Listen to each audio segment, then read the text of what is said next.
সবাই যখন পয়সা নিয়ে গল্প করত তখন সেই মানুষটাকে ছোট করে দেখা হতো যে অনেক স্বপ্ন দেখতো, স্বপ্নগুলোকে হাসি দিয়ে উড়িয়ে দিত রীতিমতো। সে কিছু বলতো না, কিন্তু সে চুপচাপ করে তার কাজটা সে করে যেত, কারণ তার নিজের মধ্যে বিশ্বাস ছিল। অনেক রাত কেঁদেছে, অনেক দিন ভেঙেছে একটু একটু করে, তবুও সে থেমে থাকেনি, কারণ সে জানতো আজ যারা অবহেলা করছে একদিন ঠিক তারাই হাততালি দেবে তার জন্য।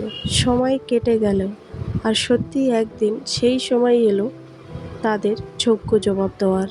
আজ সে দাঁড়িয়ে আছে নিজের জায়গায় এবং নিজের পরিশ্রমে। কাল যারা তাকে অবহেলা করত, আজ তারা চুপচাপ দাঁড়িয়ে তাকে দেখছে, আর তারাই বলছে যে হ্যাঁ, মানুষ চাইলে অনেক কিছু করতে পারে। তাই তো মানুষকে কখনোই ছোট চোখে দেখাটা এবং ছোট করাটা উচিত নয়, কারণ সে ঠিক একদিন তাদের যোগ্য জবাব দিয়েই ছাড়ে। দেখবে যে মানুষটাকে সবচেয়ে বেশি অবহেলা করবে সেই মানুষটাই একদিন কিন্তু ঘুরে দাঁড়াবে। তাই আজ সে হয়তো ছোট আছে, কাল বড় হতে তার টাইম লাগবে না। ভগবান সময় সবাইকে দেয়, আজ তোমার আছে কাল তার হবে। তাই তো লোকের পিছনে না লেগে নিজেকে দেখা উচিত যে নিজে কি করছি। যাকে তুমি সবচেয়ে বেশি অবহেলা করবে সেই মানুষটাই একসময় তোমার কাজে লাগবে। গল্পটা কেমন লেগেছে অবশ্যই কমেন্ট করে জানিও। তো চলো বন্ধুরা, আজকেকার মতো টাটা।